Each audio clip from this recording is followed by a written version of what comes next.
Μια φορά και έναν καιρό, καθώς πλησίαζαν οι Άγιες Μέρες των Χριστουγέννων, ένα μικρό παιδί ευχήθηκε να ζήσει τις ωραιότερες γιορτές. Τη νύχτα, μέσα στα γλυκά όνειρά του, το απαλό φως από ένα χρυσό αστέρι το οδήγησε ψηλά στον ουρανό. Εκεί το περίμενε ένα αγγελάκι, το αγγελάκι των ευχών.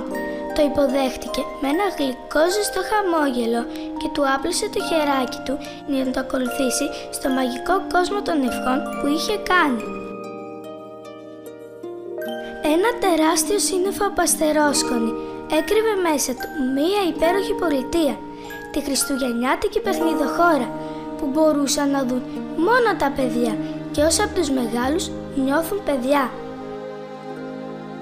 Εκεί ο Άγιος Βασίλης στο ζεστό σπιτικό του, παρέα με τα ξωτικά, έφτιαχνε τα τελευταία παιχνίδια. Όταν τελείωσε, φώναξε τους τάρανδους του να οδηγήσουν το έλκυθρο.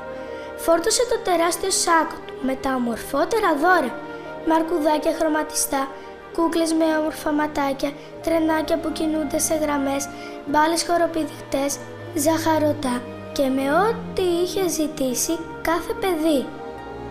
Έτσι ξεκίνησε το μαγικό του ταξίδι σε όλο τον κόσμο για να μοιράσει και αυτή τη χρονιά χαρά και δώρα που ήταν φτιαγμένα με αγάπη.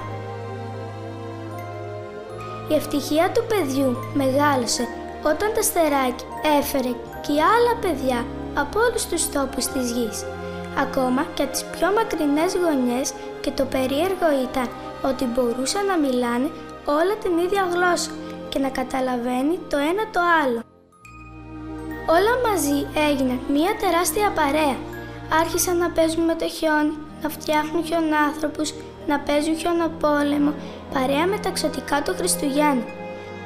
Τα ξωτικά έμαθαν στα παιδιά ότι πρέπει να είναι ενωμένα σαν μια τεράστια παρέα και στη γη, όχι μόνο στην παιχνιδοχώρα.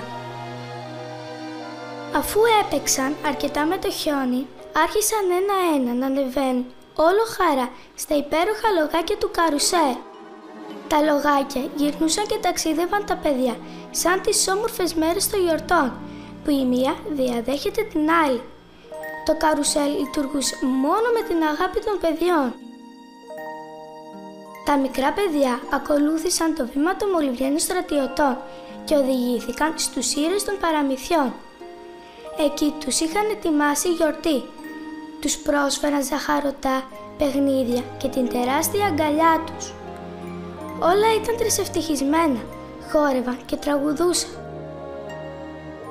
Έπρεπε όμως να γυρίσει το μικρό παιδί πίσω.